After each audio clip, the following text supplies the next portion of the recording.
Okay. Good evening, all in JB. Today we'll continue our session. The topic, the book that is Annihilation of Caste. So over to you, Shashank. Maitri Purna Jai Bhim to all. Welcome to Annihilation of Caste, Section 20. There is no doubt, in my opinion, that unless you change your social order, you can achieve little by way of progress. You cannot mobilize the community either for defense or for offense. You cannot build anything on the foundation of caste. You cannot build up a nation. You cannot build up a morality.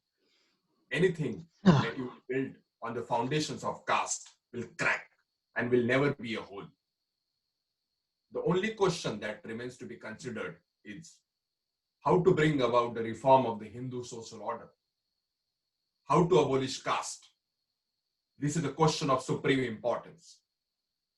There is a view that in the reform of caste, the first step to take is to abolish subcaste. This view is based upon the supposition that there is a greater similarity in manners and status between a subcaste than there is between caste. I think this is an erroneous supposition. The Brahmins of northern and central India are socially of lower grade as compared with the Brahmins of the Deccan and southern India. The former are only cooks and water carriers, while the latter occupy a high social position. On the other hand, in the northern India, the Vaishyas and Kayasthas are intellectually and socially on a par with the Brahmins of the Deccan and southern India. Again, in the matter of food, there is no similarity between the Brahmins of the Deccan and southern India, who are vegetarians, and the Brahmins of Kashmir and Bengal, who are non-vegetarians.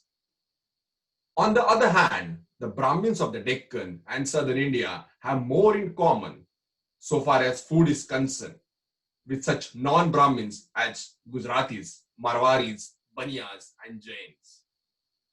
There is no doubt that from the standpoint of making the transit from one caste to another easy, the fusion of Kayasthas of northern India and the other non-Brahmins of southern India with the non-Brahmins of the Deccan and the Dravid country is more practicable than the fusion of the Brahmins of the south with the Brahmins of the north. But assuming that the fusion of subcaste is possible, what guarantee is there that the abolition of subcaste will necessarily lead to the abolition of caste? On the contrary, it may happen that the process may stop with the abolition of subcaste. In that case, the abolition of subcaste will only help to strengthen the caste and make them more powerful and therefore more mischievous. This remedy is therefore neither practicable nor effective and may easily prove to be a wrong remedy. Another plan of action for the abolition of caste is to begin with intercaste dinners. This also, in my opinion, is an inadequate remedy. There are many castes which allow interdining, but it is a common experience that interdining has not succeeded in killing the spirit of caste and the consciousness of the caste. I'm convinced that the real remedy is intermarriage. Fusion of blood can alone create the feeling of being kith and kin, and unless this feeling of kinship, of being kindred, becomes a paramount, the separatist feeling, the feeling of being an alliance created by caste, will not vanish. Among the Hindus, the intermarriage must necessarily be a factor of greater force in social life than it need to be in the life of the non-Hindus. The society is already well knit by other ties. Marriage is an ordinary incident of life. But where society cut asunder, marriage as a binding force becomes a matter of urgent necessity. The real remedy for breaking caste is intermarriage. Nothing else will serve as a solvent of caste. Your Jatpat Todak Mandal has adopted this line of attack. It is a direct and frontal attack. And I congratulate you upon a correct diagnosis and more upon you are having shown the courage to tell the Hindus what is really wrong with them. Political tyranny is nothing compared to social tyranny. And a reformer who defies society is a much more courageous man than a politician who defies government. You are right in holding that caste will cease to be an operative farce only when interdining and intermarriage have become matters of common course. You have located the source of the disease, but is your prescription the right prescription for the disease? Ask yourself this question. Why is it that a large majority of Hindus do not interdine and do not intermarry? Why is it that your cause is not popular? There can be only one answer to this question. And it is that interdining and intermarriage are repugnant to the beliefs and dogmas which the Hindus regard as sacred. Caste is not a physical object like a wall of bricks or a line of a barbed wire which prevents the Hindus from commingling and which has therefore to be pulled down. Caste is a notion. It is a state of mind. The destruction of caste does not therefore mean the destruction of a physical barrier. It means a notional change. Caste may be bad. Caste may lead to conduct so gross as to be called man's inhumanity to man. All the same, it must be recognized that the Hindus observe caste not because they are inhuman or wrong-headed. They observe caste because they are deeply religious. People are not wrong in observing caste. In my view, what is wrong is the religion, which has inculcated this notion of caste. If this is correct, then obviously the enemy you must grapple with is not the people who observe caste, but the Shastras, which teach them this religion of caste. Criticizing and ridiculing people for not interdining or intermarrying, or occasionally holding intercaste dinners and celebrating intercaste marriage is a futile method of achieving the desired end. The real remedy is to destroy the belief in the sanctity of Shastras. How do you expect to succeed if you allow the Shastra to continue to mold the beliefs and opinions of the people? Not to question the authority of the Shastras, to permit the people to believe in their sanctity and their sanction, and to blame them and to criticize them for their acts as being irrational and inhuman is an incongruous way of carrying on social reform. Reformers working for the removal of untouchability, including Mahatma Gandhi, do not seem to realize that acts of people are merely the results of their beliefs inculcated upon their minds by the Shastras, and that people will not change their conduct until they cease to believe in the sanctity of the Shastras on which their conduct is founded. No wonder that such efforts have not produced any results. You also seem to be erring in the same way as the reformers working in the cause of removing untouchability. To agitate for and to organize intercaste dinners and intercaste marriages is like force-feeding brought about by artificial means. Make every man and woman free from the thraldom of the Shastras. Cleanse their minds of the pernicious notions founded on the Shastras. And he or she will interdine and intermarry without your telling him or her to do so. It is no use seeking refuge in quibbles. It is no use telling people that the Shastra do not say what they are believed to say. Grammatically read or logically interpreted. What matters is how the Shastra have been understood by the people. You must take the stand that Buddha took. You must take the stand which Guru Nanak took. You must not only discard the Shastras, you must deny their authority as did Buddha and Nanak. You must have courage to tell the Hindus that what is wrong with them is their religion. The religion which has produced in them this notion of sacredness of caste. Will you show that courage?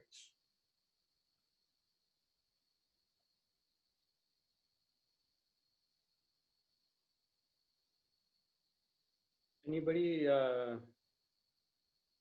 any discussion on this section?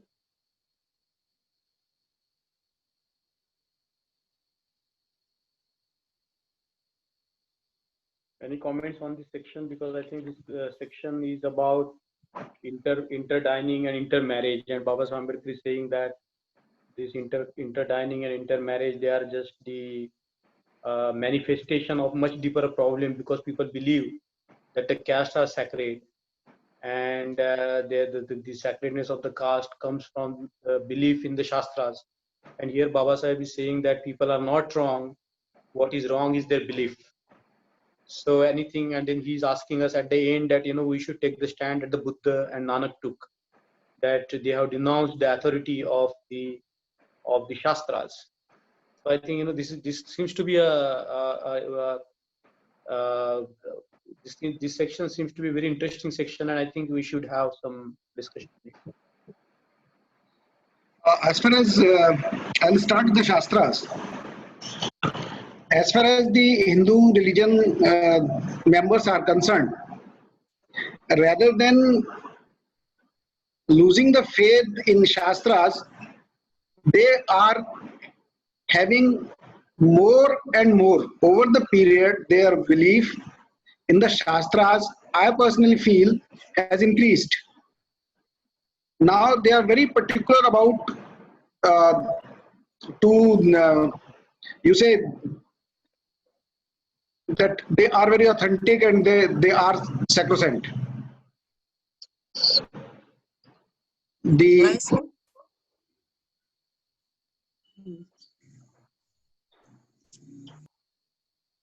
present generation, urban setting, they are willing to interdine, and they are interdining with the Dalits, but there is a reluctance on the part of intermarriage, but no compromise on the Shastras.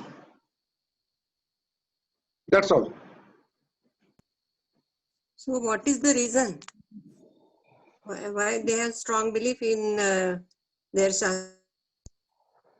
Madam, because that is the source of religion.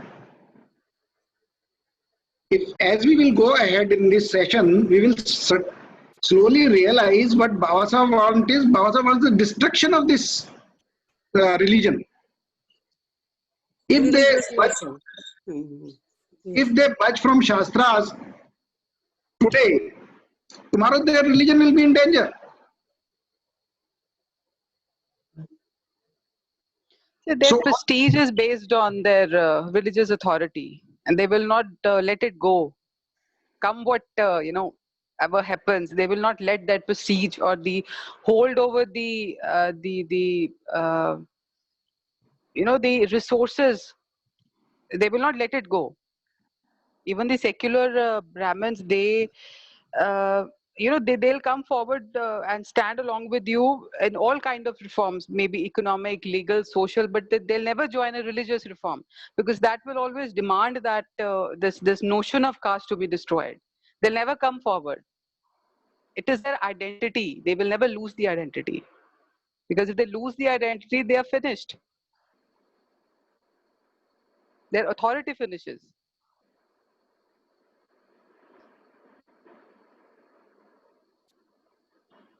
I think we have to look at the word Shastra. What does it mean by the Shastra? Because, you know, the religions of books, like the Bible-based Christianity, the Quran-based Islam. So, you know, what is it about the Hinduism that constitute the Shastras? Because we know that in our country, there has been a propaganda that, you know, there are sacred books of Brahminical Hinduism, and we know from the history that many, like majority of the people, couldn't access those religious books because they were debarred from reading the books.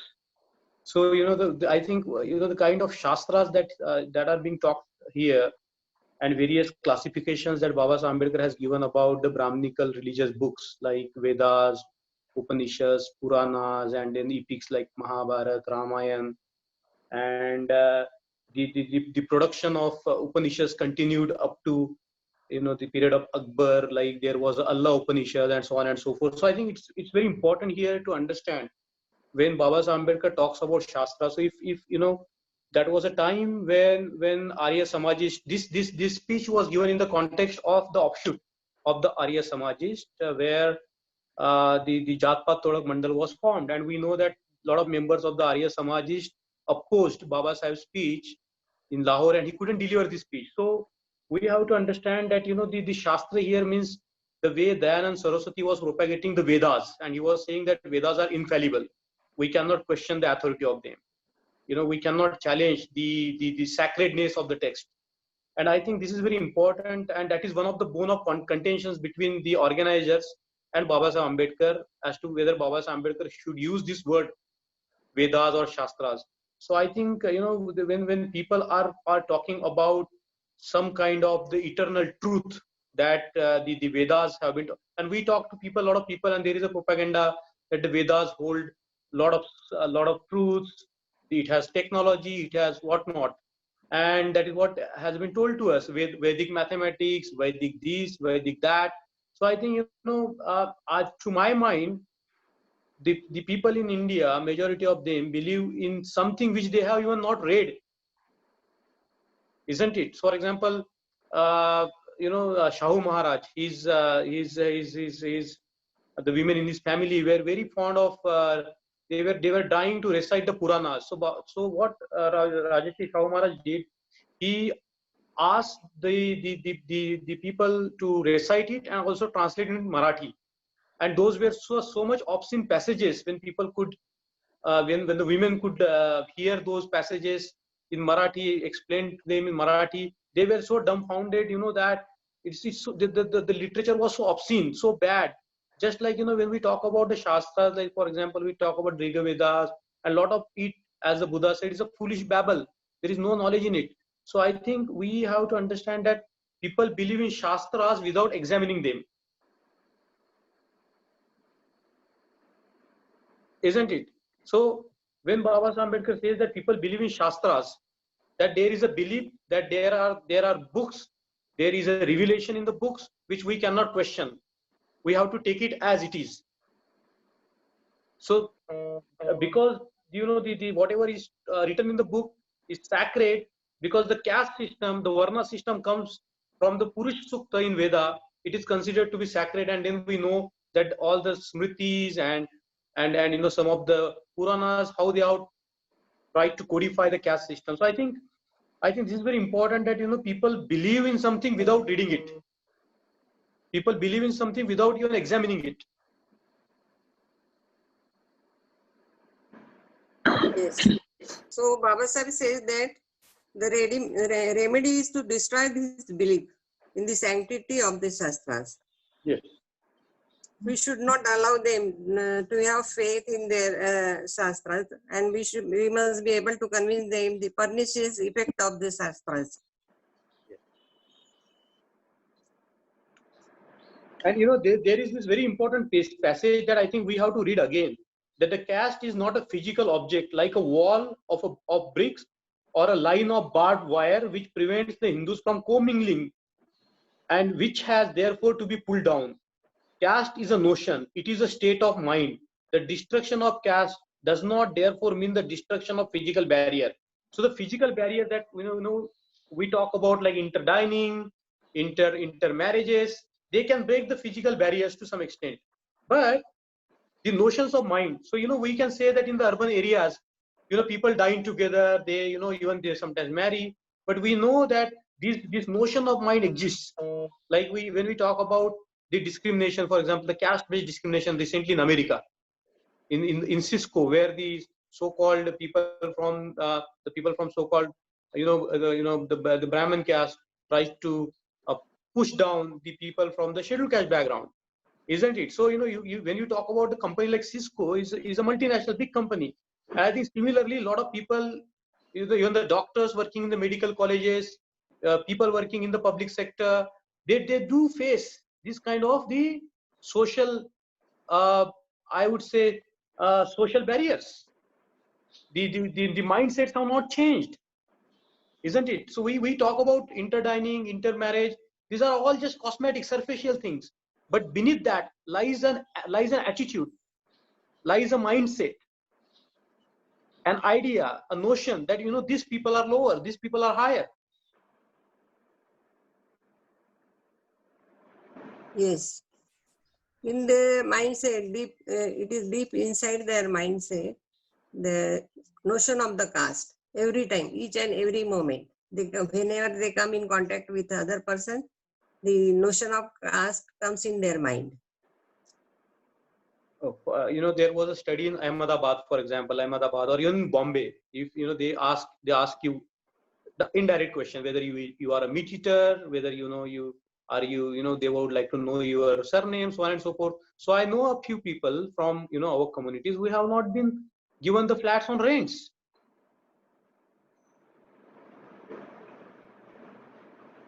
Mangesh, Yes, sir. I'll put it this way. Yes, sir. The notion of caste Yes. among the so-called Brahminical Hindus is variable. Both. Right. The notion is variable, like they are accepting interdining, but reluctant to intermarry. But if their children do insist upon, and they find the Dalit spouse suitable, educated, and whatever the you can say qualities of the girl or boy are, then reluctantly they accept. But if you, so the notion is weakening, that is variable, but not to the extent of going to the Shastras at this point of time. And the second variable is from person to person. One person has a less reluctance for the intermarriage. Another person has a very strong objection to the intermarriage. They are ready to leave their children, but not accept. So there are two variables from intrapersonal and about the notion. Yes. Till today, I think if we consider the last century and the 1/5 part of this century, from the very rigid notion to variable notion we have achieved in certain pockets of the country and internationally as well, in certain mindsets. Like I personally of the opinion that this notion is variable, or you can say this notion is slightly weak as far as the caste is concerned, more among the Brahmins rather than the OBCs. But they are equally strong as far as the Shastras are concerned. Lower caste like OBCs, this notion is stronger among them. Right. So what we have achieved till today is that two variables, intrapersonal and notion. Now the direction we are heading for is that questioning, the making them question the Shastras. It is not. Yeah, I think, sir. I think what is the what? Yeah, We want them to question their Shastras. We want that level. Sir, but the question is, why are they like that? Why are they so stubborn? Why don't they first question? Second, why don't they allow others to question? What is the reason? Because it is the privilege they have got since birth, and nobody wants to leave that privilege, and they are living in that privilege for centuries. How can they just leave that privilege? Ma'am, that is what I'm asking. But what are those ways through which they are maintaining their privileges? This is what Baba Sahib attacked, you know, by giving us reservation. What he says is that it is not okay. Just caste. What I think is caste as a notion, a religious notion, is a separate thing. How to propagate it, you know, at such a large level among such large or the masses, you know, at such a grandiose level, that is a different thing. The caste, one, we can take its ideology, religion may. The thing is ki how it is worked upon, that is through the class operation and endogamy. They hold everything. They own everything, you know. These Brahmins, you see Brahmins, they are everywhere. They hold the they are the intellectual writers. They have their own institutions. They have their own political parties. They own art. They own media. They own literature. They own academia. So they are owning the backbone of the economy of a nation. That is the reason they are able to maintain that notion. This is what I feel. To break the notion, it is important to break their hold on all these, you know, all these things. So it So the should not concept, be, I think, it cannot be a like a single approach, like yes, targeting I their agree, ma'am. It religion. cannot be a single approach. But It has I to be see that, multi-pronged approach. And you see, it has been for years, for centuries, that they are having this kind of privilege and they are maintaining that status. And it is how they are we have maintaining to, their status. yes, So that they is, have I to think, where we have, should concentrate. How yes. So they have we have been to working snatch on their it. maintenance, the power of maintenance that they have. We need to concentrate how to snatch that maintenance from them. So We that cannot will kill the not come in, notion. yeah. We cannot kill the notion. They cannot kill the notion. Baba Sahib said that we should leave that notion. Get out of Hinduism, because they will not change it. We will not be able to Yes. change it. Yes. So we So need the to develop a solution is, I counterculture. think the solution is we should not try to change them. Rather, we should try to Yes. change our own people. Yes. That We is need to what we can establish do. our own counterculture. That is what I'm saying. Yes. Yes. There's no And that use in has to fighting be, change the notion. yes. They cannot change, and why should they change? Rather, They will we not are, change. yes, we are at They the will not What will losing change. happen end, to so we India, should ma'am? change. In this case, what will happen to India? If we are taking this rational decision that we will change So, but ourselves, then we'll you get will out have of to, this, we'll you get out need to of this question. gutter. No, just let me finish. Yes, okay. If we are saying we are coming out of this gutter, you know, then what will happen to our India? You know, See, this will be another, according, it's purely personal opinion, this will be another purely, you know, self-centered decision by us to go out and, you know, flourish ourselves. That is absolutely right on any human being to think so or to do so. But here, the objective of one nation, we will be missing, certainly missing. What you correctly said, no ma'am, the direction should be from all angles, or the efforts to kill this monster should be from all angles. Yes. So let us discover what are those angles, you know, no, where we can yeah, break but it. amongst those angles or the steps, you know, we have to again sort out ki important kya hai. You know, you cannot start from everywhere, yahan se bhi, wahan se bhi, wahan se bhi. See, Baba Sahib's idea of reservation, you know, was that he understood the caste as a notion and how it is being propagated in the masses. You know, that notion is propagated. That is through the class oppression. They have taken our economic independence, and you know, even the basic things, we are not allowed to earn those basic things for us. That was basically the reason or the motive of this reservation, so that we become economically independent. We are able to raise our economic status, and we are also able to raise, you know, our mental status to judge कि हम यहाँ पे क्यों हैं, which we couldn't do actually.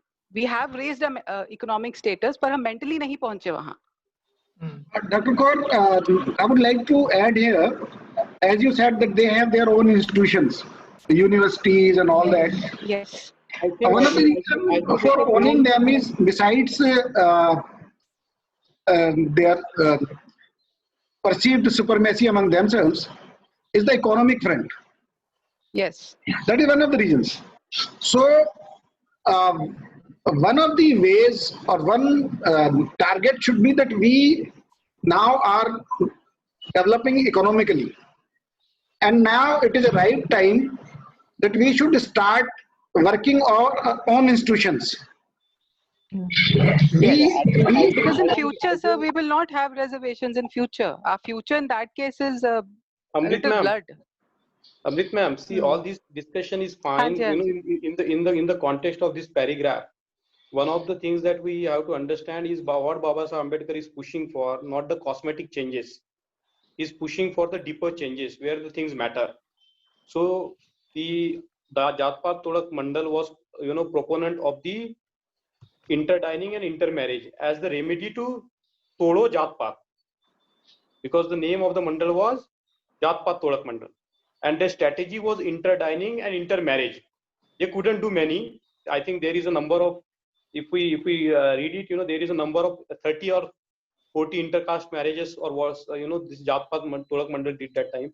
So what Baba Saheb Ambedkar is saying here, that any change, cosmetic changes, even economic change, even political change is okay, but unless you work on a deeper level, the caste will not be annihilated. And we have seen it previously. When we read the speech before, when Baba Saheb Ambedkar has criticized the communists, when Baba Saheb Ambedkar had criticized the Congress in the beginning of the speech, where he is trying to make a point that, even if we do the economic change, even if we do the political change, is okay, but it is not going to change. It is not going to annihilate the caste. So he gives the example of the richer people. There are some rich people are there, but they are also looked down, even if they are rich, isn't it? So he gives the example of fakirs and babas, that how they are respected. And he also argues that the religious notions have a very strong hold on the minds of the people. So the point here is, we can talk about the cosmetic changes. We can talk about the policies, public policies. We can talk about economic reforms, economic empowerment. We can talk about so many things. That's fine. But what Baba Saheb Ambedkar is saying, that unless you attack that notion, that idea, isn't it? Because it comes from here, that idea of that some people are higher, some people are lower, some people are pure, some people are impure. Unless we counter my that. point is, how do you tackle the notion? You can't tackle the notion by criticizing them or asking them to stop, Yes. oppressing us. Yes, My Amrit. point is, Yeah.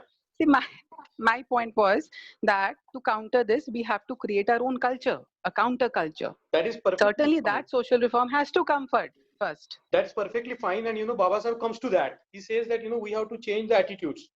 He comes to that in the latter parts of the speech. So you are perfectly right. We need to have new imaginations. We need to have our own poetries. We have to have our own cultures. We have to have our own writers. You are right in that. And to propagate our culture, the new culture that we form, we also need a political force. Yes, nobody is denying that, but concentrating on that, because if we have been reading that from the beginning, annihilation of caste, Baba Saheb Ambedkar is saying that political reforms okay, but they don't, they don't kill the caste. For example, in UP, we had our chief minister for 4 times,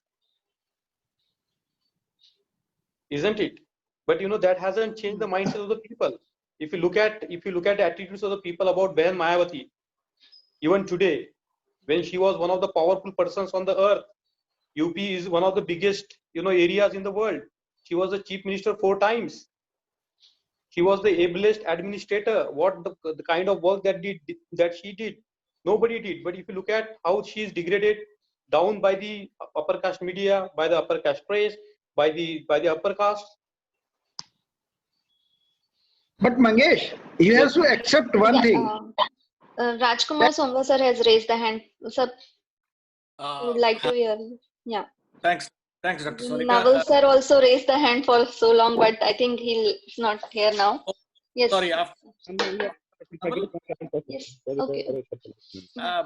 Mangesh bhai, I was just reading an interesting thing when you mentioned about the narrative given by Dr. Ambedkar. If you see, there is a Hindu American Federation has released a statement after. Hello? I think somebody's background noise. Yeah. The Hindu, just checking. Yes, Hindu American Federation has given a response to the Cisco case, and it is worth reading. You will be shocked to read this. It says, core Hindu sacred texts explicitly and repeatedly emphasize the equality of all humans and the inherent divinity of all beings. In spite of these teachings and similar teachings found in other religions, in India, caste-based discrimination continues to exist. Number two, it's even more funny. It says, untouchability is not an aspect of Hindu beliefs. So, what I want to say, sir, is I am looking at what Dr. Babasaheb is doing here is he's giving a narrative of truth to the Jat-Pat Todak Mandal that don't think it is just a physical barbed wire thing or an entity like interdining and this thing is going to sort it out. It is deeper when it comes to the aspect of the mind.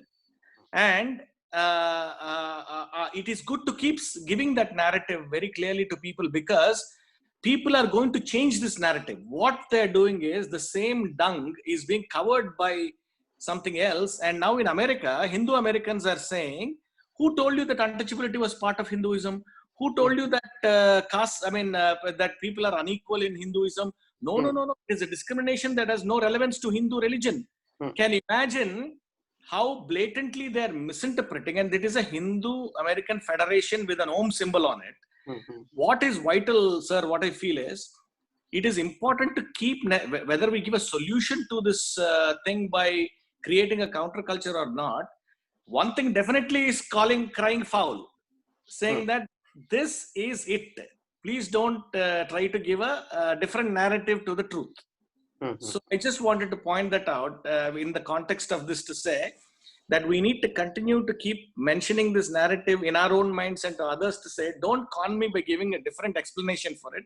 There is no other explanation. Okay, sir. Naval sir, please. Yeah, thank you so much. Yeah. Okay. I just want to add a couple of points actually. What I firmly believe is, like, the caste is heavily ruled by the religion, and whatever beliefs or whatever rules they follow, if you want to destroy them, it has to come from the topmost level, probably the religious head, what they call like maybe the Shankaracharya. But we all know that, like, it's impossible to reach to that level and ask them to amend or talk wrong about their own scripture. So you're not audible properly. The Maharashtra, that is very. Hello? Is it okay? Yeah. Now it's fine. So is it audible? Okay. So what I was telling is, like, it's highly impossible to reach to that level to challenge their own scriptures or what it was written. For example, there was a person, like, the name was Vika Rajwade. He has written a wonderful book about Bharatiya Vivah Sanstha Itihas. If you read even the translated version or even the Marathi version, you'll understand how the caste was deeply rooted in the system and how it was systematically brainwashed, even though there are thousands of bad things explained as it is. Like, for example, Narad's birth, like how it was born, like he was the Brahmadeva's own son, Daksha. He gave his own daughter to himself, and from that they got the Narad. And people are ready to accept that fact. So, and they literally close their eyes on this. It's highly, and if you want to break that, you have to, like, somebody from their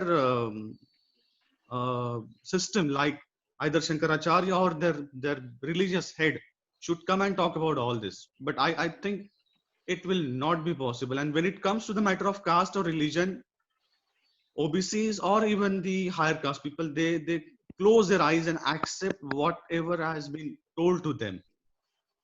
So this is what I feel, that if you want to break that, it has to come from the topmost person in the system. Thank you. Topmost means which? What happens in like in Christianity, like whatever Pope says, everybody accept without questioning him. There should not be anyone to cross question that person, basically. And they believe this, like, probably if it is coming from either Shankaracharya or the religious head. In that case only, these people will be able to understand that whatever was taught to them or explained to them it is not right. Otherwise, they are going to simply believe whatever is being mentioned in the book. They don't even, like, they might read, but they overlook that. Mr. Mao wanted to say something. Mr. Mao. Yes. To take a comparative example from the Bible, the Western world is highly educated. The rate of literacy and the quality of education is high.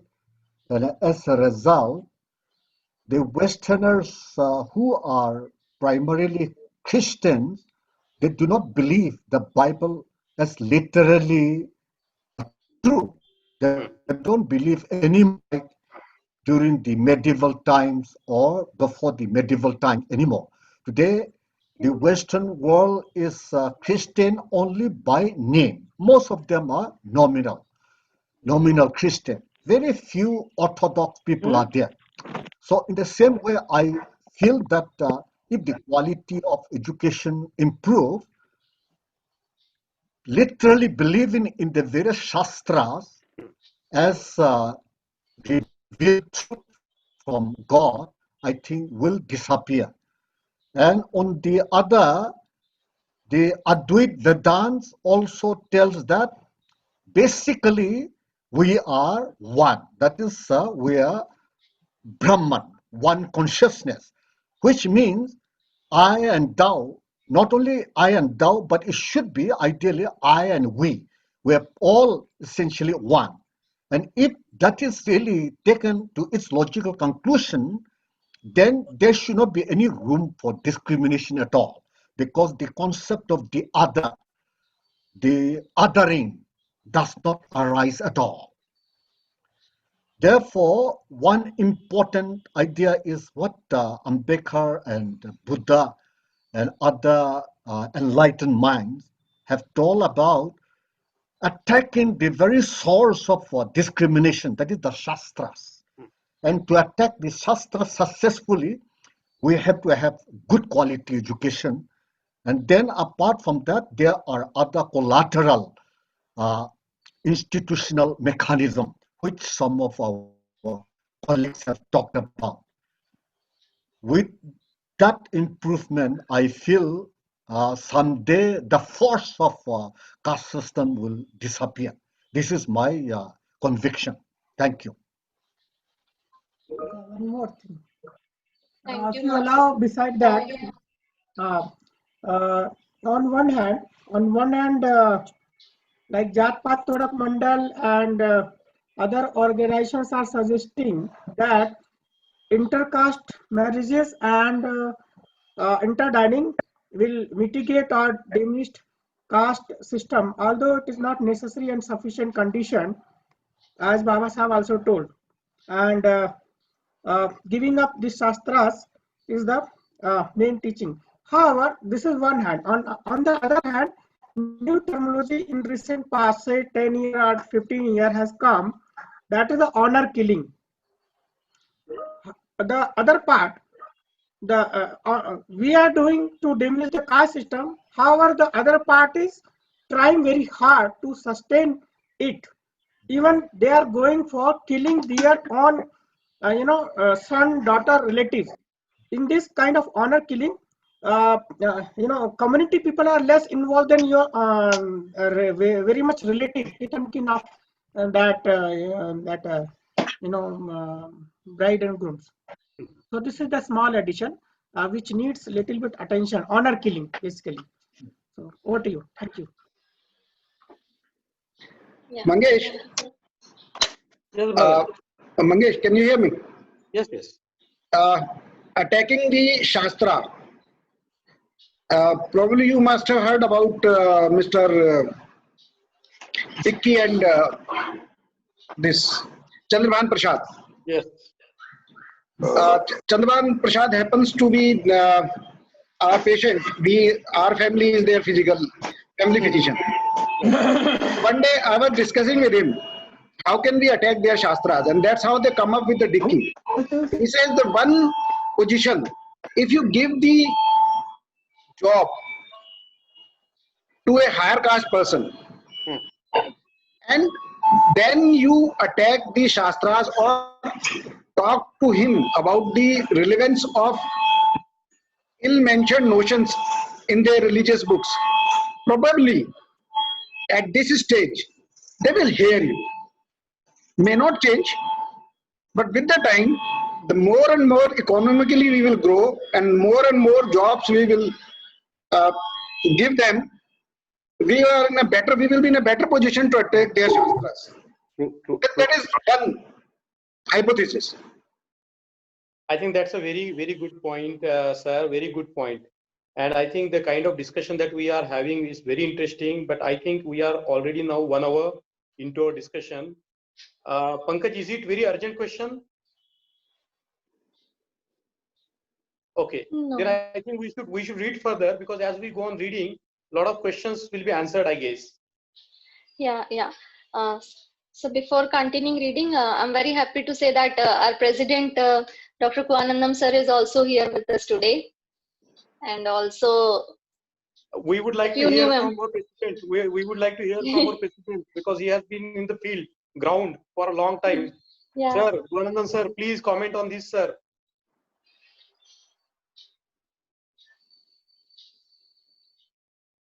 Kuanandam sir. Jai Bhim, dear sir. brothers. Yes, sir. Dear Welcome, brothers sir. and Jai Bhim, sisters. It is quite interesting to listen to you, and it is also quite interesting to the newer ideas that are coming up. But my only interest is, after reading through Annihilation of Caste and Baba Sahib's apprehension about our developments, I think educating our people socially, economically, and culturally, if our people's lives are really pulled up, developed very well, I think we can easily challenge the caste Hindus. And now we are actually promoting an idea in Tamil Nadu. In all the Baba Sahib's birthdays and the Memorial Day, we have to pull out lots of people who are in the scavenging, who are sweeping the roads of the metropolitan cities and the villages, and the cobblers who are sitting in the road ends. And those people should be pulled out, and they should be rehabilitated with a newer job.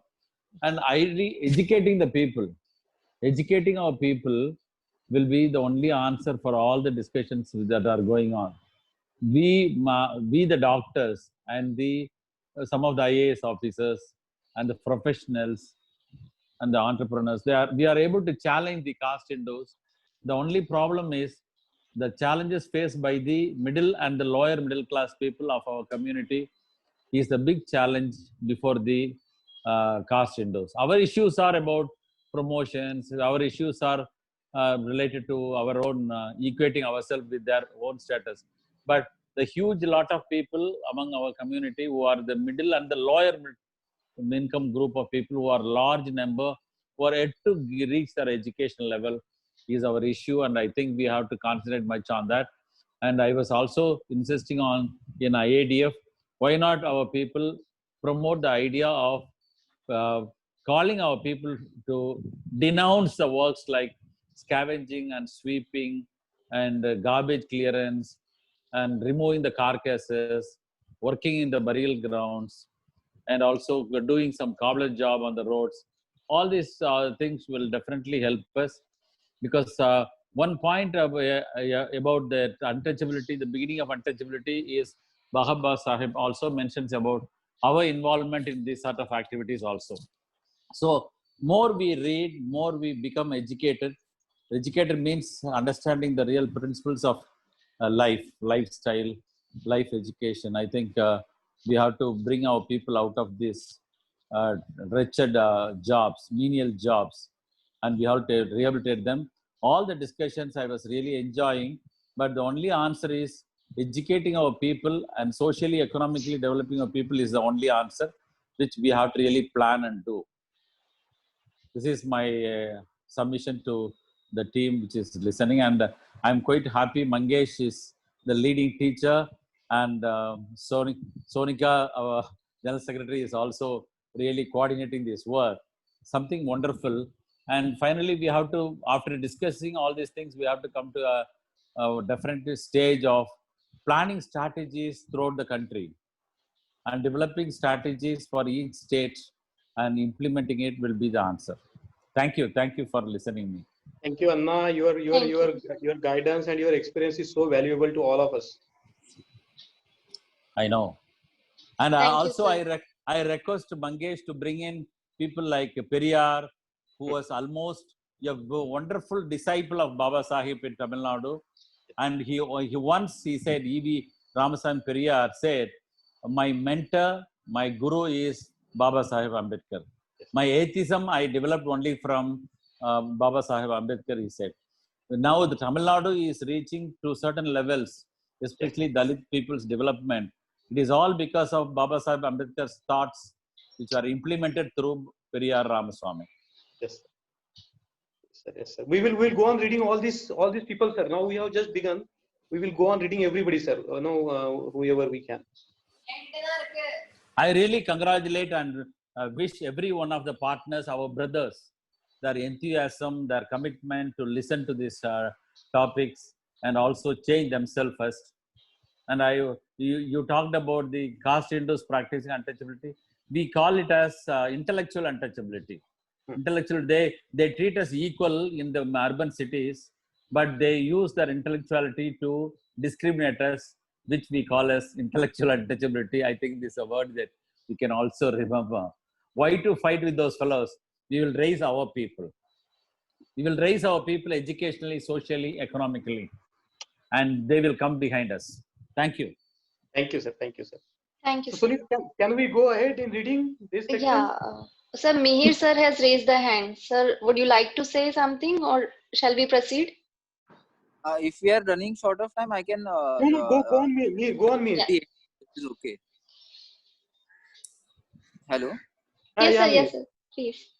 No, I was saying if we are late, I can ask later also. It's not a problem. No. Please go on because we are about to commence the next section. You can comment. Please go on. Correct. Sir, actually, what the discussion we were having before, right? Like, how do we break the faith of the caste Hindus in these shastras and like the entire like the belief of God and the caste system? Like, one thing I have also constantly observed is that what happens is that like even among the Savarna community, the reason why people are not open to discuss the hideous side of the shastras is because I think also due to a lack of courage to question and a lack of ability. Excuse me, Mr. Mihir. Excuse me. Sir. Yes, ma'am. Your Yes, video is not on. You can. Oh, yeah. 1 minute. We cannot see you. Is it? Yes. Am I visible now? Yeah. Now you're visible. Thank you. Yes. One thing was that like there is a lack of courage to do the questioning, and also a serious lack of ability to analyze like their like suffering in general, or like any kind of issues are there, any kind of conflict is there, it gets pushed on religion or it gets pushed on like issues like that. So that is what one thing I wanted to share. And the other thing what I'm also like understanding is that like so there is this attachment to the privilege, so how to develop that detachment of those privileges and how to become aware of that attachment to the self in that sense. I think like the answer is in Buddhism itself. Like I think because there is also a lot of fear and hatred of losing those privileges. So, and people should be ashamed because those privileges are built upon the oppression of the people.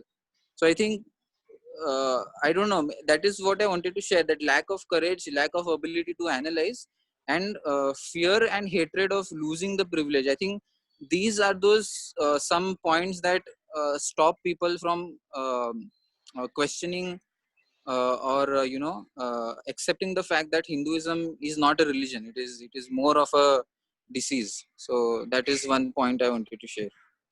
Good point, Mihir. Okay, Sonika, let's go read further. Yes. Yeah. So Shank, please continue. Yes. What are your chances of success?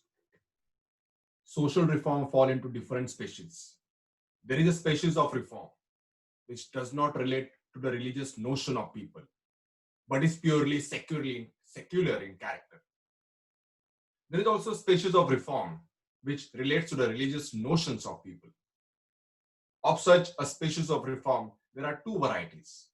In one, the reform accords with the principle of the religion and merely invites people who have departed from it to revert to them and to follow them.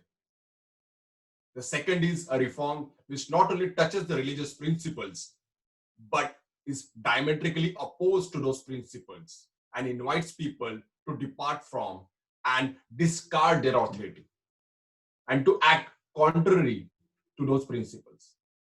Caste is a natural outcome of certain religious beliefs, which have the sanction of the Shastras, which are believed to contain the command of the divinely inspired sages, who were endowed with a supernatural wisdom and whose commands, therefore, cannot be disobeyed without committing sin. The destruction of caste is a reform which falls under the third category. To ask people to give up caste is to ask them to go contrary to their fundamental religious notion. It is obvious that the first and second species of reform are easy, but the third is a stupendous task, well nigh impossible. The Hindus hold to the sacredness of the social order. Caste has a divine basis. You must therefore destroy the sacredness and divinity with which the caste has become invested. In the last analysis, this means you must destroy the authority of the Shastras and the Vedas. I have emphasized this question of the ways and the means of destroying caste because I think that knowing the proper ways and means is more important than knowing the ideal.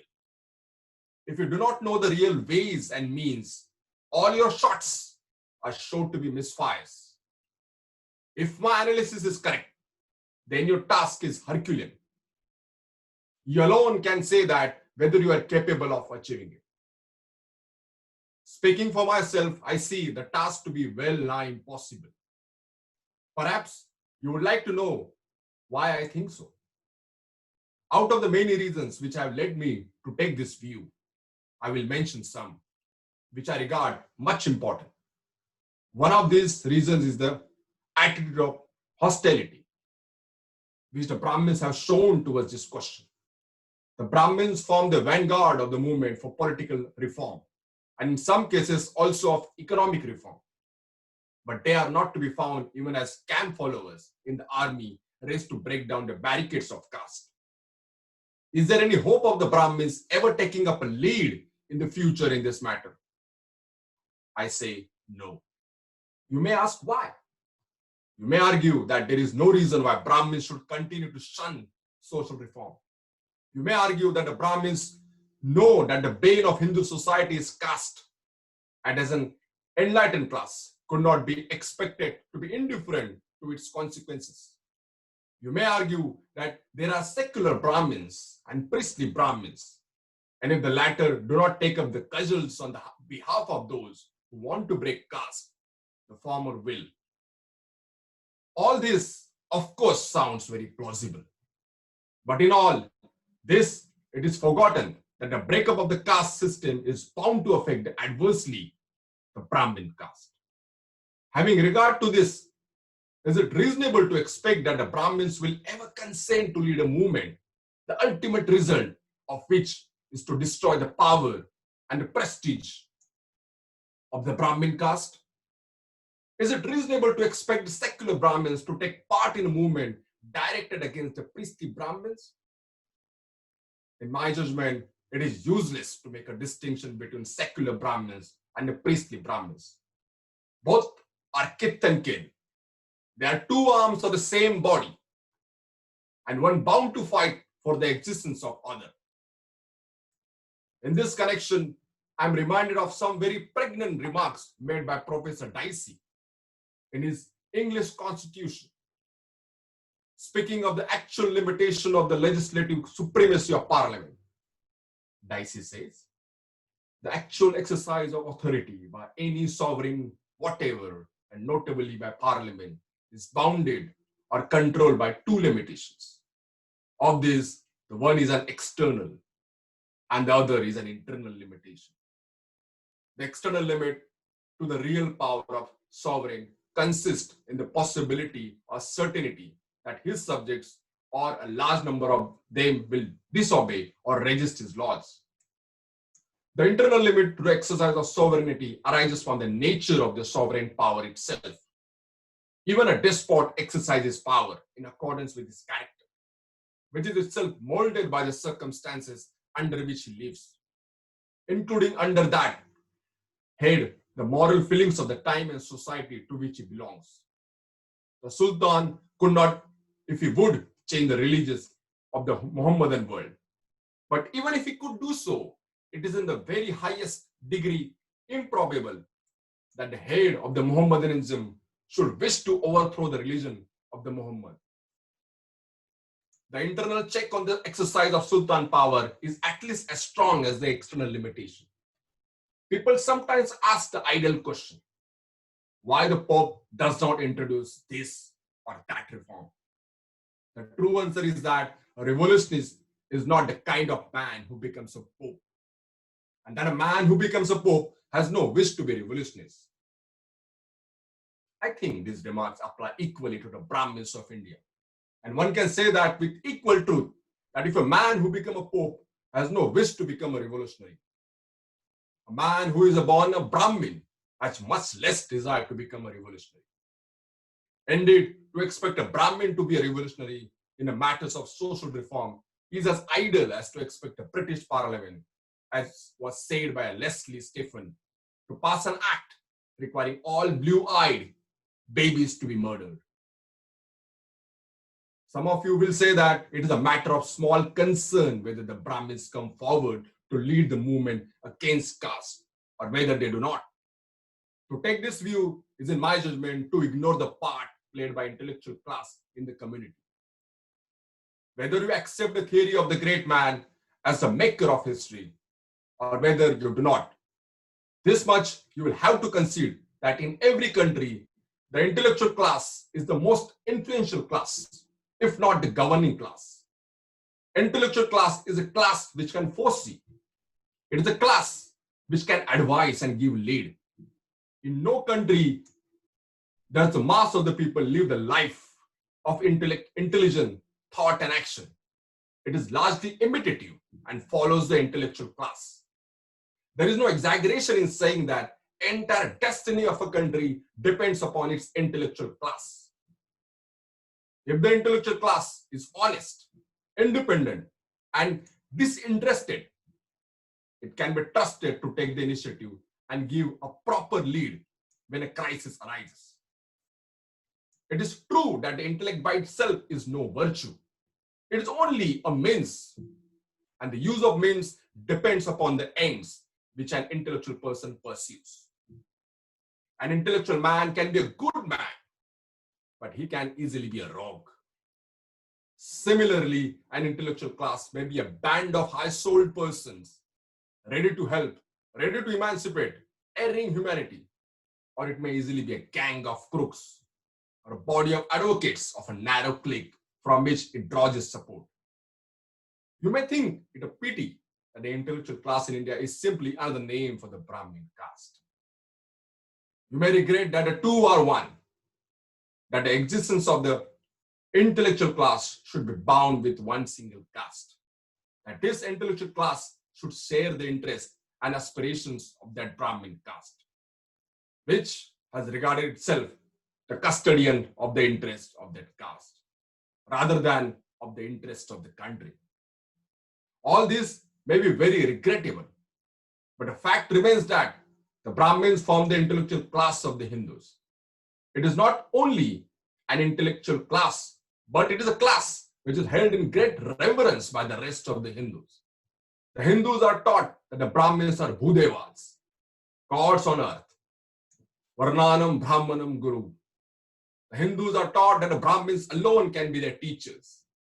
Manu says, if it be asked how it should be with respect to the points of dharma, which have not been specially mentioned, the answer is that which Brahmins who are shishtas propound that shall doubtless have a legal force. This is very difficult to read, so I'll go. When such an intellectual class which hold the rest of the community in its grip is opposed to the reform of caste, the chances of success in a movement for the breakup of the caste system appears to me very, very remote. The second reason why I say the task is impossible will be clear if you will bear in mind that the caste system has two aspects. In one of the aspects, it divides men into separate communities. In its second aspect, it places these communities in a graded order, one above the other in a social status. Each caste takes its pride and its consolation in the fact that in the scale of the caste, it is above some other caste. As an outward mark of this gradation, there is also a gradation of social and religious rights, technically spoken of an ashtadhikaras and sanskaras. The higher the grade of a caste, the greater the number of these rights, and the lower the grade, the lesser their number. Now this gradation, this scaling of caste, making it impossible to organize a common front against a caste system. If a caste claims the right to interdine and intermarry with another caste placed above it, it is frozen. Instantly, it is told by mischief mongers, and there are many Brahmins among such mischief mongers, that it will have to concede interdining and intermarriage with the caste below it. All are slaves of caste system, but all the slaves are not equal in status. To excite the proletariat, to bring about an economic revolution, Karl Marx told them, you have nothing to lose except your chains. But the artful way in which the social and religious rights are distributed among the different castes, whereby some have more and some have less, make the slogan of Karl Marx quite useless to excite the Hindus against the caste system. Caste form a graded system of sovereignties, high and low, which are jealous of their status, and which know that if a general dissolution came, some of them stand to lose more of their prestige and power than others do. You cannot therefore have a general mobilization of the Hindus to use a military expression for an attack on the caste system.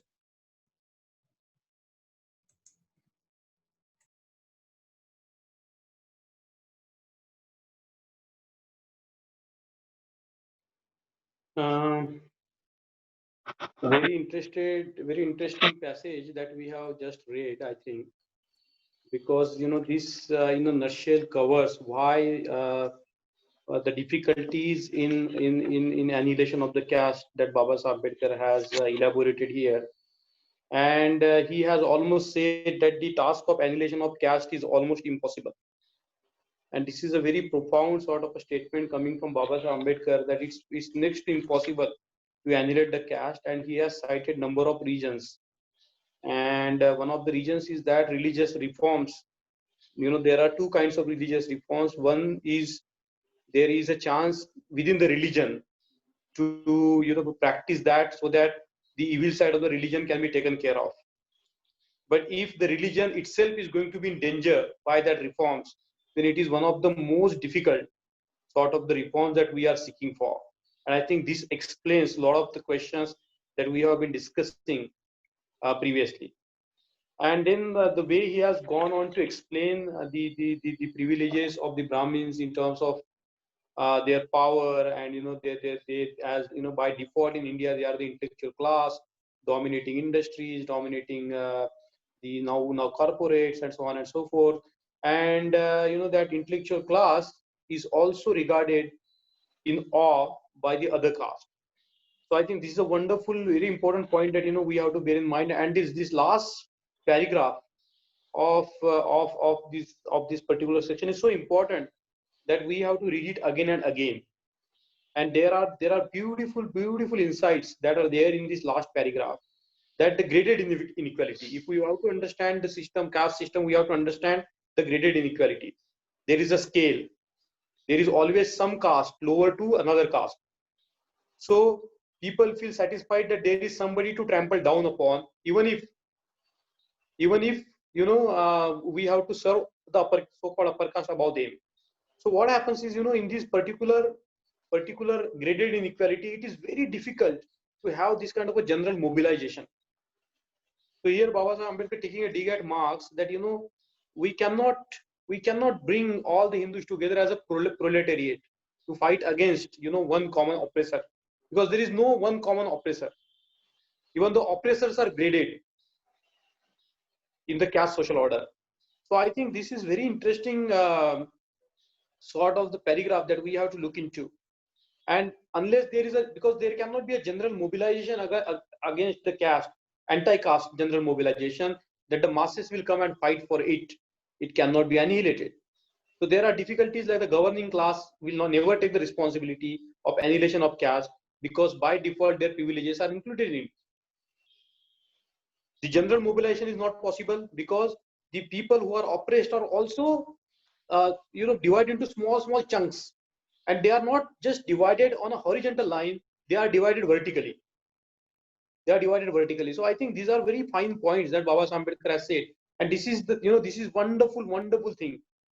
2 sentences, we find almost the Orwell, or the George Orwell wrote this book Animal Farm very later on, where he says that all pigs are equal, but some pigs are more equal. Just like that, if you look at this sentence, all are slaves of the caste system, but all the slaves are not equal in status. It's a beautiful insight. If we get this 1 line, 2 lines, all are slaves of the caste system, but all the slaves are not equal in status. So let's discuss, let's ponder upon this beautiful section.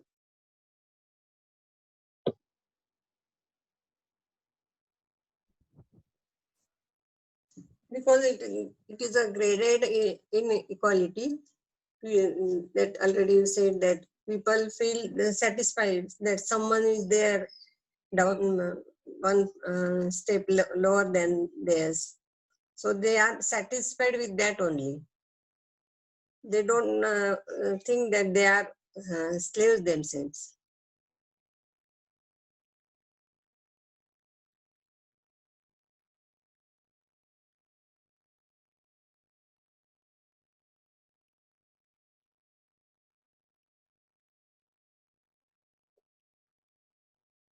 Any other comments on this particular section?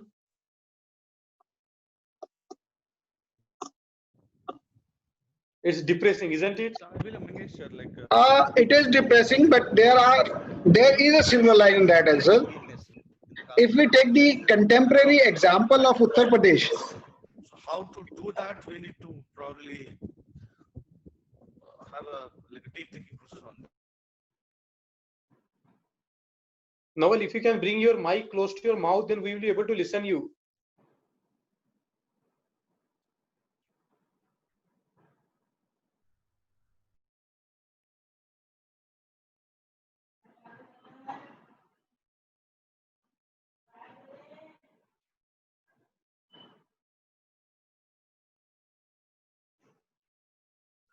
Hello.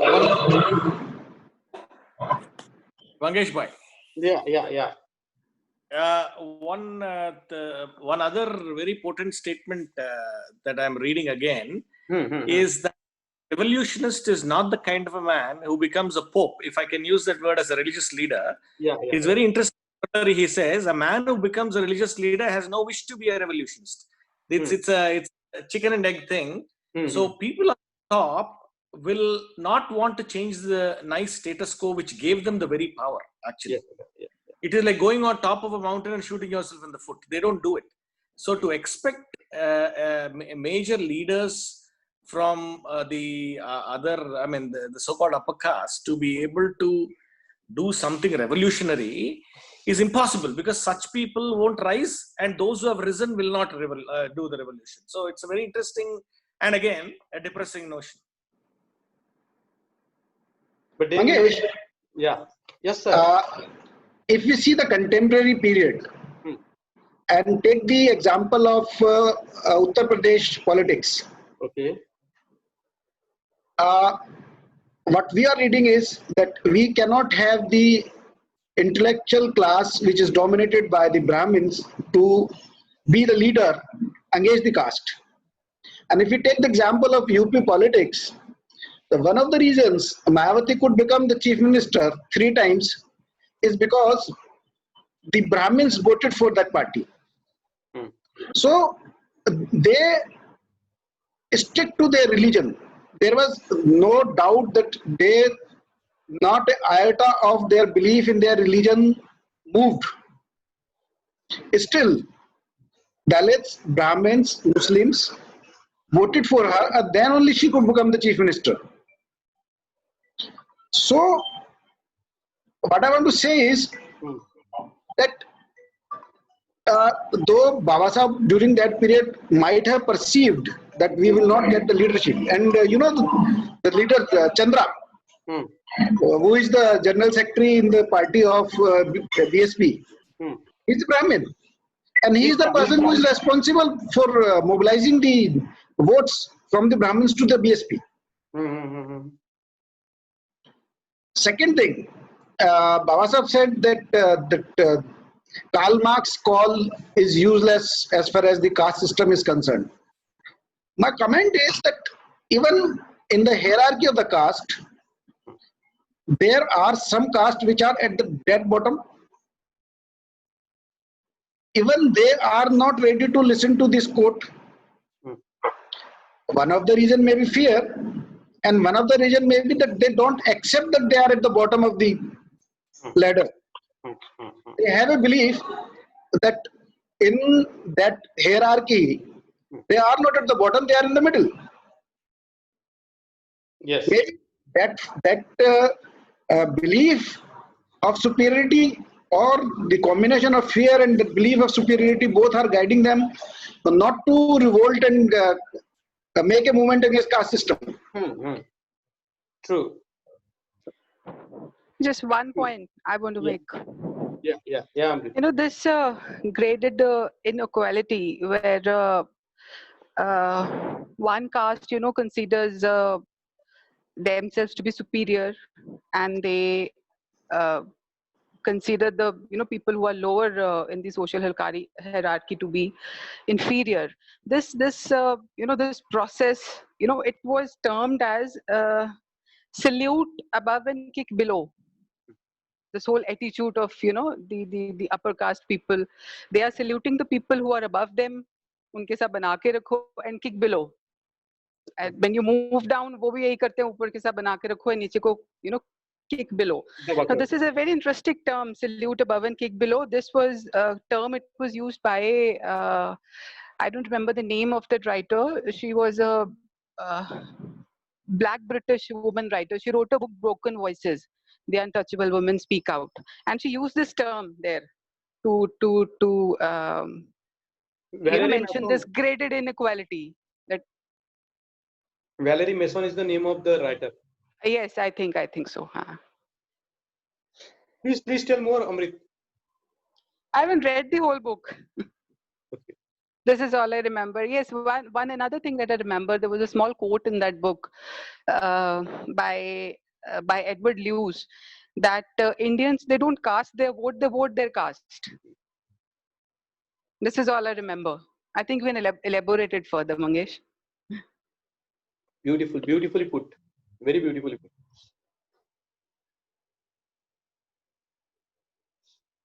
No, I think this term comes from Baba Sahib only, salute above, kick below. And he has described it like ascending scale of respect and descending scale of contempt. So as you go, the scale of respect increases, and as you go down, the contempt increases. So the lower you are, the more contempted you are. The higher you are, the more respect you get. Yes, and even the lower, you're not ready to accept your low position. You want that there has to be, somebody has to be lower than you. This brings us to a very sensitive discussion among us now. That there is a problem of subcaste among the Dalits everywhere.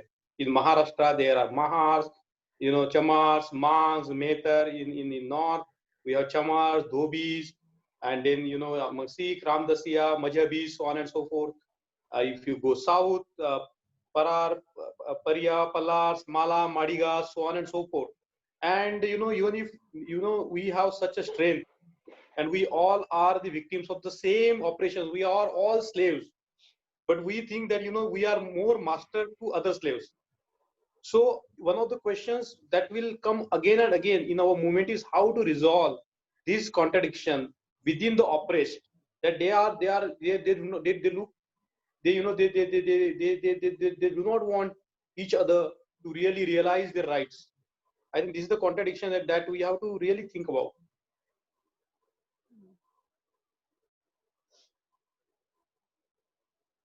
Say, for example, in Punjab, we have 30% of the Dalit population. Isn't it? 30% of the Dalit population can be politically very influential. In Bengal, 20% of the population is Dalit population. In Tamil Nadu, I think the story is near about the same. And these numbers I'm telling you, they are the census number, and they never give the correct data. So maybe the number is more than we think. So, you know, because of this internal division among us, the caste, the monster of caste, lives in our own gullies, lives in our own villages, in our own localities. And you know, as in Maharashtra, I will tell you, among the Mahars, there used to be about 12.5 castes, subcaste, 12.5 subcaste among the Mahars. And the half caste was you know, marrying with the tree. Until recent time, there was a problem of marrying between the subcaste people. I don't know what is the condition in Punjab or in UP. And people don't marry here, even in the subcaste. You know, like the Valmikis, they'll never marry the Ravidasyas. The Ravidasyas, they will never marry the Kabir Panthis. They will never do this intermarriage. Even in Sikhism, you know, the Mazbi Sikhs, they don't marry among themselves. You can't expect the Bedis and the Khatris, they don't marry among themselves, the Khatris and Bedis and all. Mm-hmm. They stick to, you know, their own, you know, the Sai caste. And when you ask them why they don't intermarry, they said our gurus never intermarried. Why should we intermarry? Mangesh Bhai, I was wondering, there is an interesting paradox that we need to deal with. On the one hand is that we have to de-recognize caste. On the other hand, what keeps it alive innocently is reservations, because when the very solution, though it is not the only or the best method, it is definitely a very effective method. How do you sort out in the future, I mean, assuming that they are there for a longer period of time, how do we, you know, deny caste in one go and declare caste in another go? You know what I mean? Yeah. On the one hand, we are trying to say, hey, I need a correction for generational, damage to me. On the other hand, I'm saying I do not recognize your caste. How do you deal with this paradox in a practical way? It's very vital. Right. I think, brother, this is a very complicated question that we have to think about it together, how we can tackle this very difficult question. But one of the things is the evolution of what is called the scheduled caste as a class. Okay. Scheduled caste as a class, not just a group of individual caste, but as a class. Right. Not recognize too much of subcasteism, but this is the oppressed class, or that has been there. Yeah, and you know, the problem of untouchability is not limited to one caste. No, it is the all India phenomena. So even say, for example, if we take the example of Andhra Pradesh, even the Malas and Madigas are, you know, untouchables. Right. Isn't it? So the phenomena, the social phenomena is the same. Correct. Isn't it? So that's one point of, you know, creating that kind of a social consciousness. Now reservation, because the jobs are competitive, the admissions in the colleges are competitive. If the government wishes to do it, it can do it very easily. By allocating the proportionate percentage of the seats to the communities. That can be easily done. Right. Isn't it? It's a matter of a state attitude.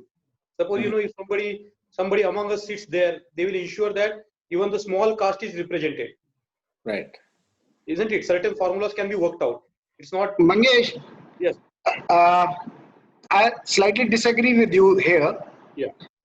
One of the reasons the subcaste are alive, exactly what you told, that there is a notion among the subcaste that the benefits of the reservations have been taken by certain sections of the subcaste among the scheduled castes. Yeah. And that's why they are jealous of them. There is a rivalry among them. And they don't, you can say, they don't see eye to eye each other. Yes. Now, when this question of giving the proportionate reservation to the different communities comes, those who have taken the advantage of this system, Yeah. that particular caste is strong in the government and in the parliament. Yeah. So they are the one who strongly oppose this system of proportionate division on the pretext that it will further subdivide us. And because they have a power in the administration, in the bureaucracy, so they are listened to. Yeah. The point that I am trying to make, brother, here is this: that if the state wants, they can micromanage this problem. Isn't it? No. This problem can be micromanaged, and we have to sometimes think beyond the reservation also as to how we can ensure the free education to all. How we can ensure more educational institute that a lot of people are taken care of. Their education is taken care of.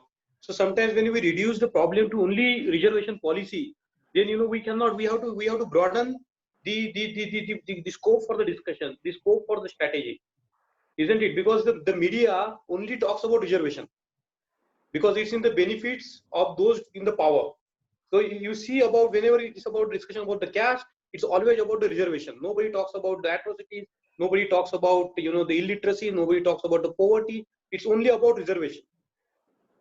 Exactly, Mangesh, I was coming to that point. You know why the state is not giving the proportionate reservation to the different communities? The reason for that is that for the reservation to avail in medical and that colleges, medical engineering, whatever it is in bureaucracy, you have to have a certain level of education level to crack that exam. Yes. And unfortunately, those castes, subcastes, which are not able to take the advantage of the reservation, the quality of education in the children of that caste is very poor. Yes.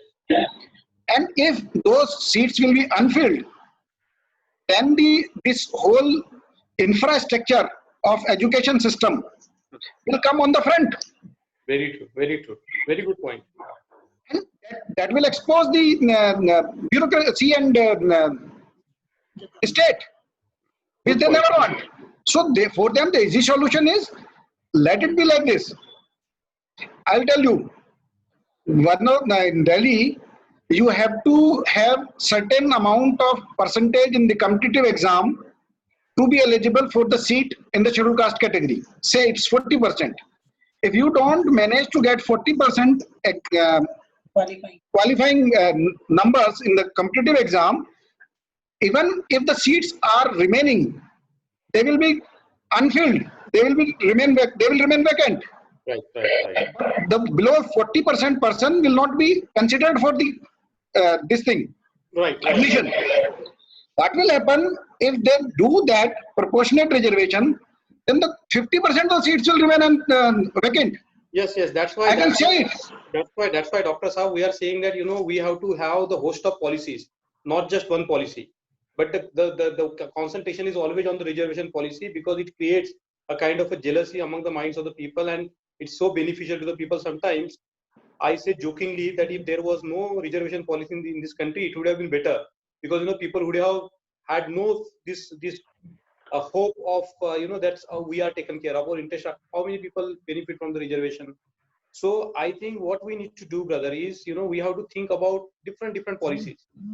education policies, as you said, economic policies, how we give the bank loans to the Dalits, what we do with them, how we allocate them the budget. So you are very right in that.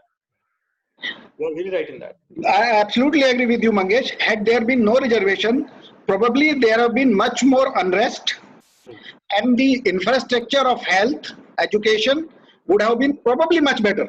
Yes. So when we talk about this very important, yes, brother. So I think one of the interesting things that have come up with Rajkumar Bhai's statement that the Pope is never going to dissolve the church, right? Dissolve the Vatican, right, brother? Correct. That he's not going to do anything revolutionary. Yeah. So the onus of revolution comes on whose shoulder then?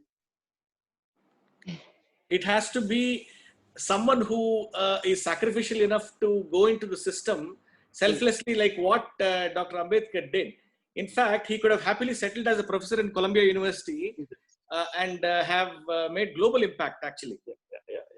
The fact that he came back to his roots is actually very vital element, which is an example for us to follow, saying that however high I rise, I will not be an example like the higher I go, the lower I am interested in the common man or the Dalits.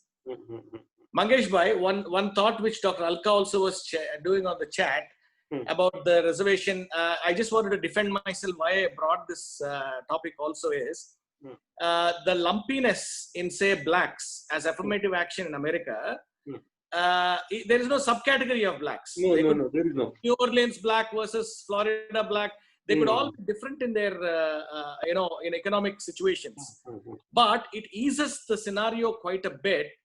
And what I mean to say is, sir, on the one hand, we are trying to decimate caste, but if we do not lump all Dalit subcastes into one Dalit major entity beyond which we should not look, what will happen is, while denying caste, we will be preserving caste. Reservations will become preservations.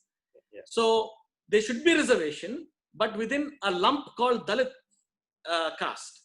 There is no subcaste. The moment subcaste is entering, we are giving life and breathing life into the evil system that we are trying to destroy.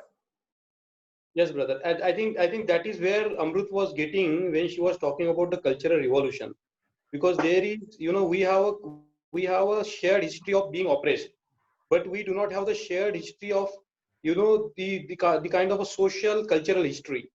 So some of the scholars, they argue very nicely that when Babasaheb Ambedkar embraced Buddhism, now forget the religion part of it for some time. When Babasaheb Ambedkar embraced Buddhism, he sort of gave us the legacy of these 2,500 years. Okay, right. So he has sort of established that kind of a background for us to culturally, at least we start making sense about it. So let's forget the religious part of it, because to Babasaheb Ambedkar, he has made a clear distinction between the religion and Dhamma, religion and Buddha, and the Dhamma. He said it's not about God or soul. It might be the matter of the religion, but it's about how the society can be reorganized.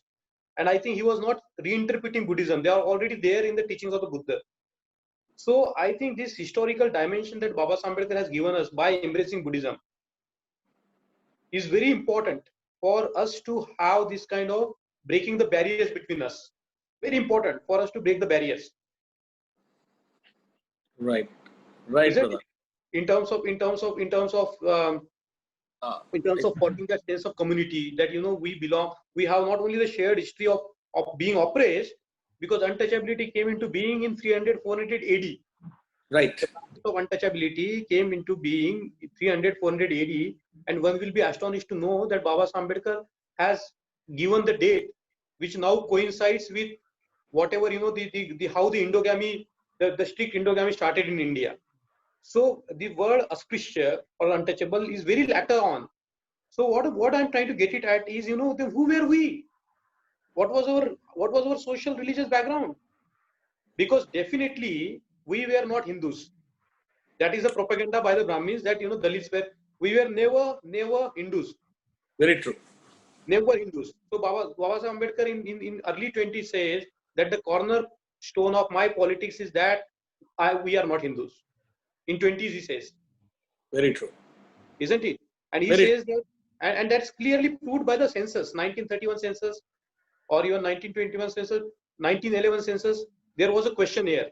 So there was one question was like this, like, whether you eat beef.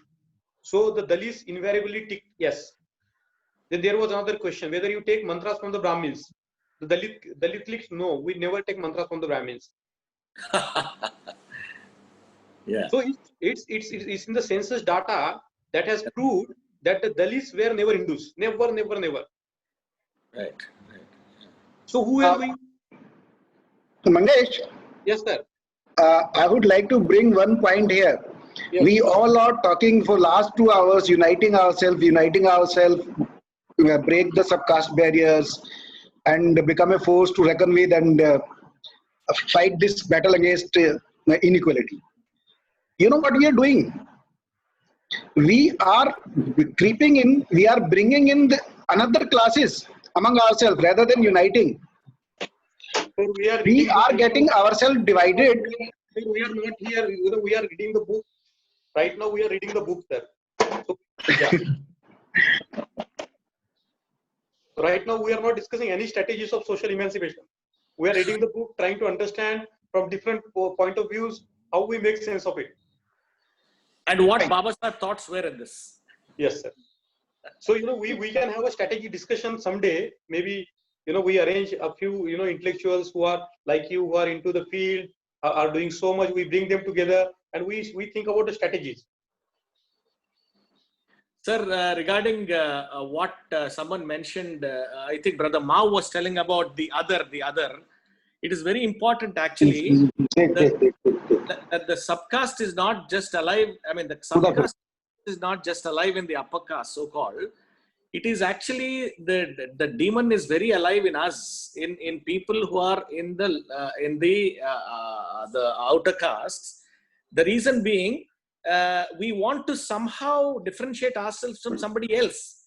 It is in sociology called oppositional identity. I am not this. I am not black. I am not Mala. I am not this kind of thing. I think the deep human nature of trying to prove yourself higher than the other is what makes a Mala superior to a Madiga in his mind, and a Madiga superior to a Mala, which is absolutely ridiculous.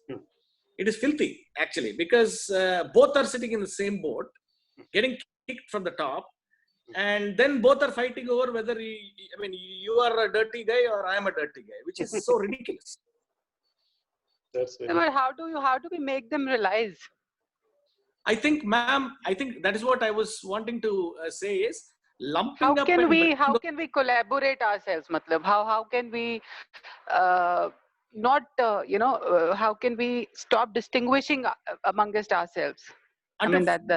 Firstly, again, the same, we have to keep telling this narrative to people. Why are we being so ridiculous? Why are we being so ridiculous is a question we should ask in public and insult the leaders who are actually perpetuating this for political reasons. This should be put on the platform and say, how dare you discuss these when we are both in the same boat? It is shameful. And second thing is, definitely intermarry deliberately, actually, because people look down on each other or think that is a different category. It is ridiculous, actually, how we can continue. A social endogamy is not the problem of the upper caste. It's a problem of the Panchamas also. Raj, to do that, I feel the most profound factor will be education. Sir, education in the social sciences is very different from the education.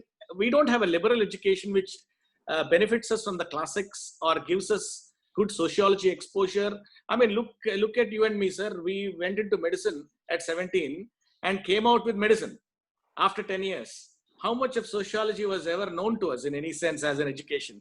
India does not have a liberal education like the West, sir, where they study classics, they study, justice, so many things. I somehow think it is also the type of education. There should be in the curriculum, not a revised bullshit history that, somebody is giving to the students. But where is, I'll give an example. Where is No, but Ambedkar? why is our Sir, history let's being hear from Bharat, sir. He can, One second, ma'am. I was just telling. Bharat, yeah, regarding education, he can also focus light on that. Bharat, sir, if, please. Ma'am, let the question get completed, then I'll just. Okay, okay, yeah, I was continue, sir. about to say, ma'am, ki, where after 10 years of education does a student come out thinking that Ambedkar is a hero and the most scholarly person of his times? Which student ever came out with that opinion? Why? Because we have revisionist history that has degraded Ambedkar into a social icon, but not a scholar. Why? Because that it's is, my question is, why have they done this? मतलब वो क्यों नहीं पढ़ा रहे हैं? Why they're not teaching Ambedkar or even other the counter revolutions exactly that where we should question them. our people? Yes, it's a deliberate revision. It's a deliberate revision. They are pushing aside the real narratives of heroes. He should have been given a Bharat Ratna. How have these people achieved this at such a grandiose level? That most of our, I think, more than 90% of our people, they're not knowing our history. They don't know anything about the Bhakti traditions. They don't know anything about our subaltern saints or the poets or personalities who challenged the Brahmanism throughout our history. Within, starting from within our Dalit, Dalit, where Bhakti traditions started. Within our Dalit groups, these kind of study groups are rare. I think, generally speaking, if this kind of study situation goes into smaller and smaller and smaller groups across, it will penetrate so deeply. If Annihilation of Caste is read by the man on the street and a man in a village, I think it's going to be revolutionary. It's because we have not been educated in the right ways. Ambedkar should have been a hero by. What is stopping us? We educated people from doing this. We have been, it was the onus of our people who came forward through reservations, you know. This is our duty to bring the social change. That is exactly what we must keep doing, ma'am, within our own circles, whatever of circle of influence. So I think, sir, it's important. Education is very important. We should be economically independent, but at the same time, we have to also create our counterculture, and that we cannot create until and unless we know our history, the tradition or the ideologies of resistance, you know, that emerged from time to time. So we have to there are two things in any society. One is the dominant group, one is the subordinate group. Both the groups, they cannot coexist peacefully. That is simply not possible in any society. There have to be, and there are the ideologies of resistance or the traditions or the cultures of resistance. We have to, the kind of counterculture I'm talking about, we have to borrow those kind of moral forces, the morality from our own these figures, personalities, the historical or the religious figures, to create that culture. That culture can only oppose or de-Brahmanize the whole Indian history. We are being taught the Brahmanized version of history. Nobody knows about our history. That is true, ma'am. That is why I think even in education, in NCERT or CBSE syllabus or whatever, I think our education is the National SC/ST Commission should actually bring these stories alive. They will not do this. My point is, they will not do this. The upper caste they will not do this. They'll do their best to stop our people to, start any kind of social revolution. Is Bharat Saab an educationist? Dr. Sonika was mentioning that he'll comment on education aspect. We can hear him. Bharat sir, are you here? Yeah, ma'am, there. Yeah, we are running short of time, sir. Only 5 minutes left, so please. Yeah, surely. So I've listened to all the dignitaries. It was nice that you gave a thought on the education. I'm not an educationist. I'm a physical therapist who is working on a social background. I teach to the student who are up to 12th standard. I teach who are downtrodden, and I try to give them a guidance throughout. That is what my career is right now.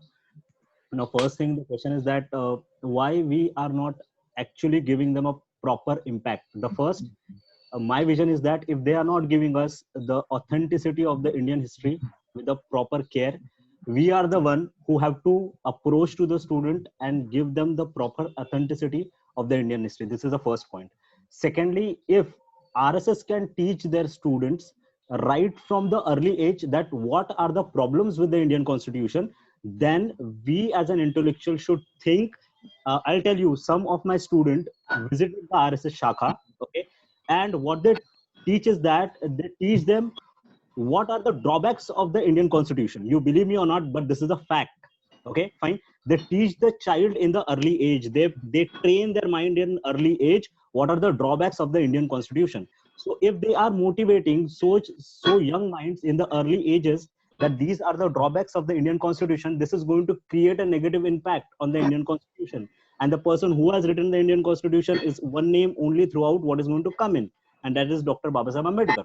So whenever they think about Dr. Babasaheb Ambedkar, the coming young generation I'm speaking about, I'm not speaking the people from our age or more senior to me, okay? The coming young generation, they are not going to take Dr. Babasaheb Ambedkar in a positive way, especially the people who are under the training of RSS. Okay, fine. They do this, they do every Sunday. And this is really dreadful for us where we are lagging, to be very honest. Secondly, when I have discussed with some of the students who has been visited RSS, the question was that why is the reservation necessary?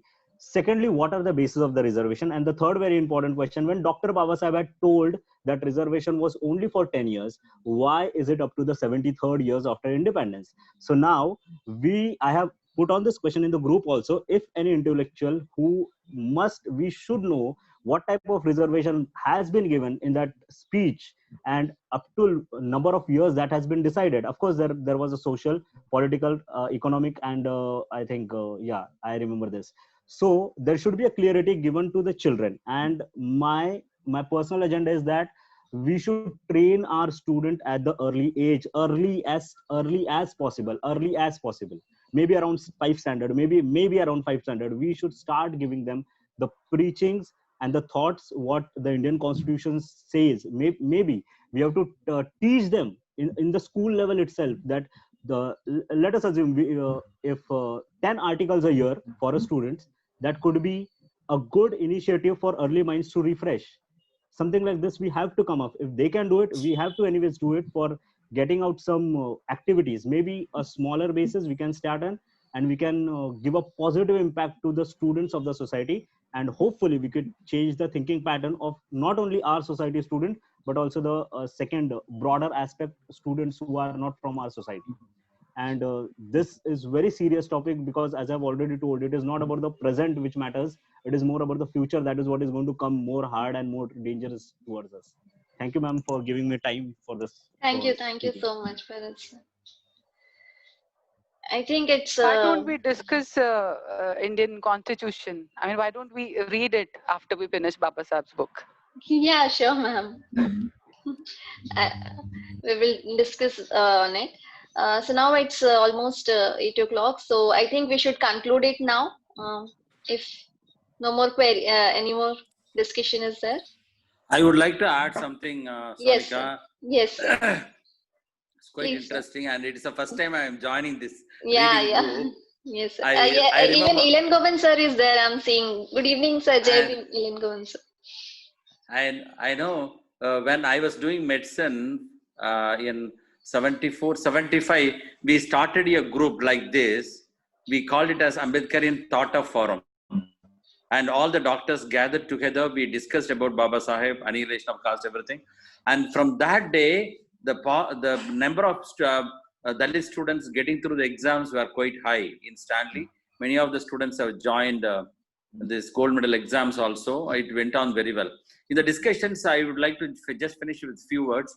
About the subcaste, there was an issue. In Tamil Nadu, the subcaste system is actually raising so high, and each subcaste wants to talk about their own pride, which is again a deteriorating factor for our consolidation and unity. That we have to forget, and we should only raise the voice of Babasaheb and whatever he did, instead of raising the glories of subcaste individually, which will bring in a lot of misunderstandings. That is one thing. Number two is about propagating the great ideals of Babasaheb, not as a Dalit leader, but as a constitutionalist, as a scholar, as a teacher, as a humanist. He is more than Mandela, more than any, even Martin Luther King Jr. He is so great, and we have been really failing to uphold the great light of Baba Saheb. And Dr. Kehal in Punjab, our Vice President, is actually doing it for the past 6 years, taking the message about Baba Saheb to the school students, and he is conducting exams, and lots of non-Dalits are knowing about Baba Saheb, and they have started praising him as a humanist. So this is the way that every state should follow. All the doctors can really read first about Baba Saheb, and they can talk to their own close circles.